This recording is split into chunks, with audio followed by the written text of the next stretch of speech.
Have you ever stayed up at night replaying a problem over and over again in your head, wishing you could fix it, change it, or understand it? What if the reason you're tired, overwhelmed and anxious is because you're trying to control something Allah never asked you to carry?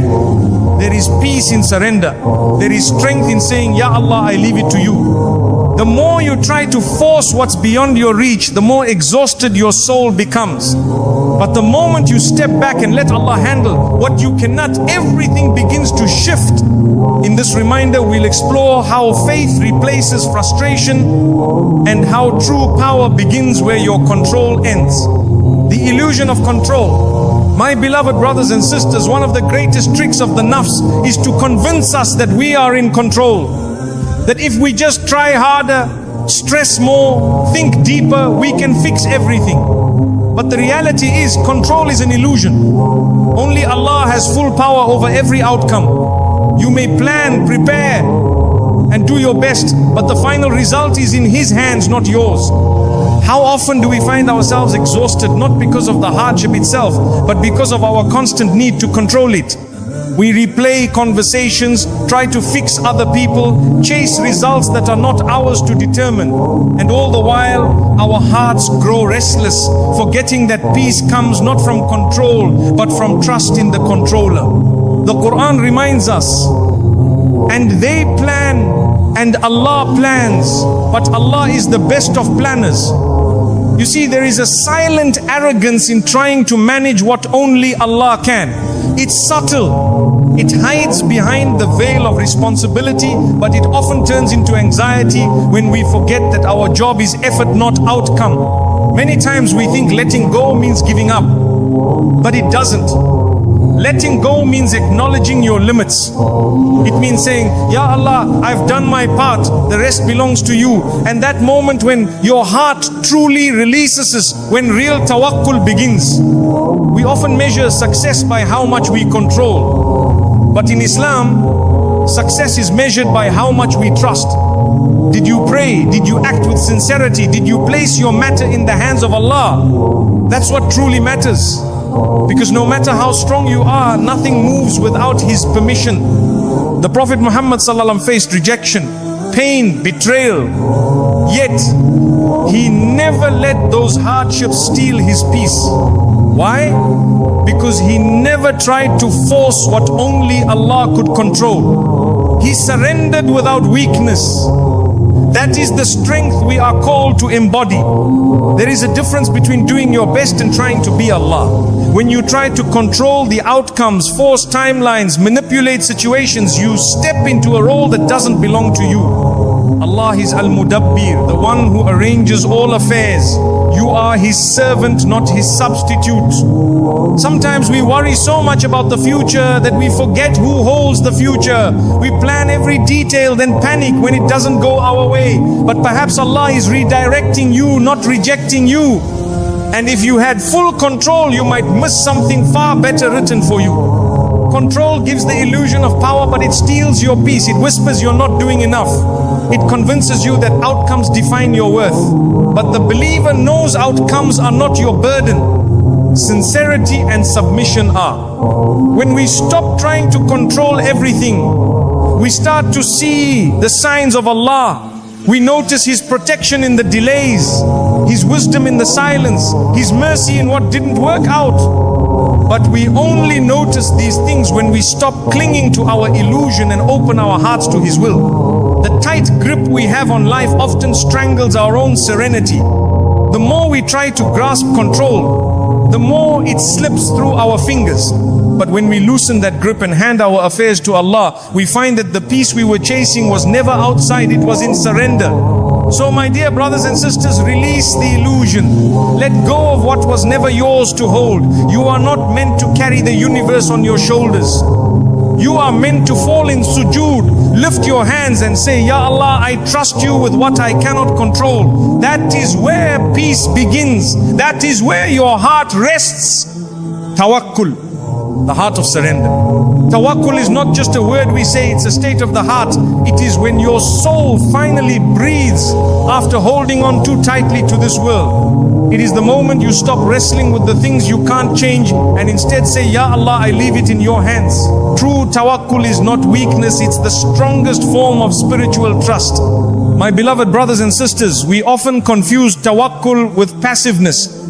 But Islam teaches us to tie our camel and then rely on Allah. This means you plan, you work, you make dua, but in the end, you hand over the outcome to the one who knows what you do not. Tawakkul isn't inaction, it is the balance between effort and surrender.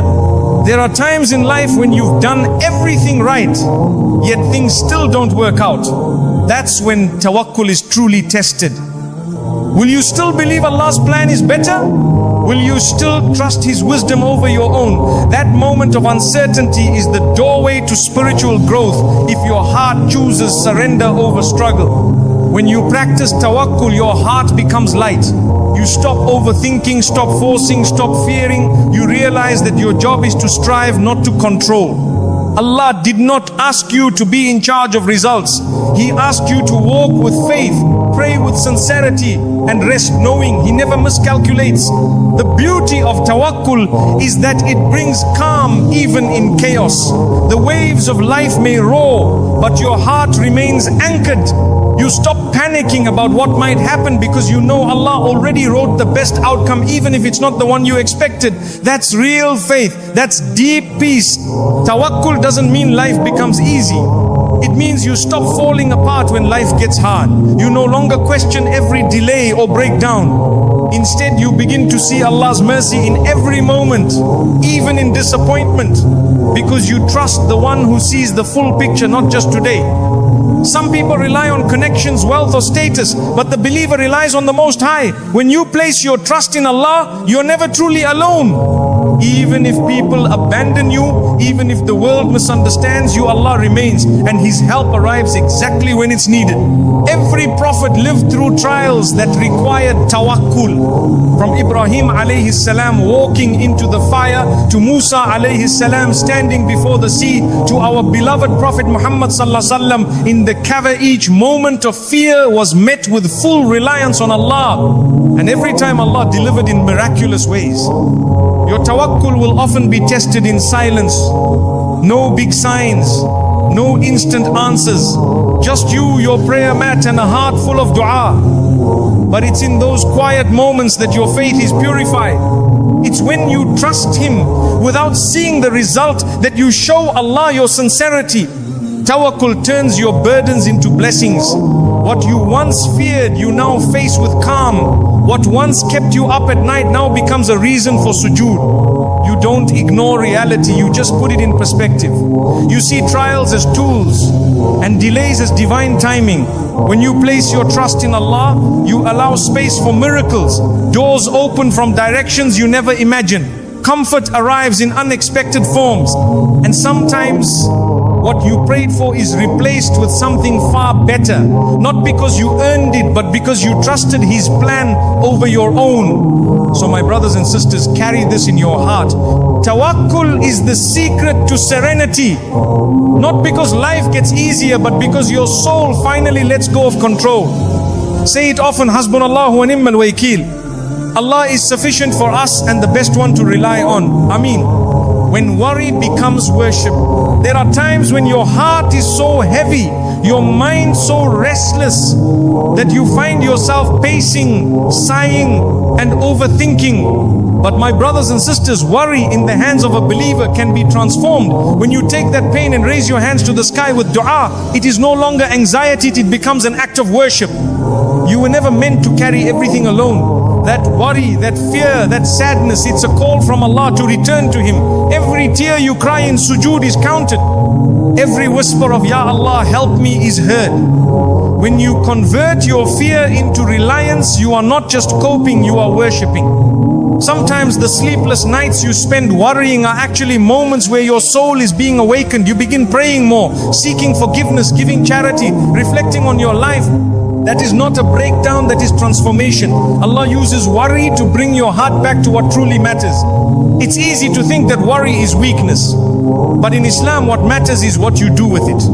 If it makes you bitter, it can destroy you. But if it makes you better, it can elevate you. When you pour your worries into prayer, they don't drown you, they purify you. Think of Maryam alayha salam, alone and in pain, calling out to Allah beneath the palm tree. Her worry led to surrender, and her surrender led to divine provision. Worry isn't a sin, it's what you do with it that counts. If it leads you to Allah, it becomes a door to Jannah. Worry that leads to remembrance of Allah is no longer a burden, it becomes light. It becomes something sacred. Every heartbeat that says, I can't do this, is met with a divine whisper saying, but I can. When you place your trust in Him, your fear no longer owns you. There's beauty in realizing you're not in control. That realization hurts, yes, but it also heals. Because you stop blaming yourself for what's beyond your power. You start trusting the one who already wrote your story. Worry softens your ego when it leads you to sujood. The Prophet ﷺ would turn to prayer when he was deeply distressed. Not because the problem would disappear immediately, but because the heart would find peace. That's the real secret. Peace doesn't come from resolution, it comes from connection with the Creator. Sometimes you won't know what to say in your dua. You'll just cry or sit in silence. That's okay. Allah understands your heart before you speak. Even your silence, if it's filled with faith, becomes worship. Even your confusion, if handed to Him, becomes clarity. Worry can be a mercy in disguise. It humbles you. It reminds you that you're dependent, that you're human, and that only through Allah can you truly find strength. So don't let your worry drive you away from Allah. Let it pull you closer to Him. That is when it becomes worship. My dear brothers and sisters, if you're carrying something heavy, stop trying to carry it alone. Turn your anxiety into action in the form of prayer, patience and trust. That's when your heart shifts from chaos to calm. That's when you realize your pain has purpose. In the end, the believer doesn't just feel, they transform. They take what the world calls weakness and turn it into worship. So worry, but worry with faith. Cry, but cry to Allah. And know that every moment of struggle is a chance to rise, not fall. That is the power of surrender. Ameen. Silent battles, divine help. There are battles you fight that no one sees. The kind of pain that lives behind your smile. The kind of struggle you carry in silence because words wouldn't do it justice. My brothers and sisters, Allah sees what others cannot. The quietest cries of your heart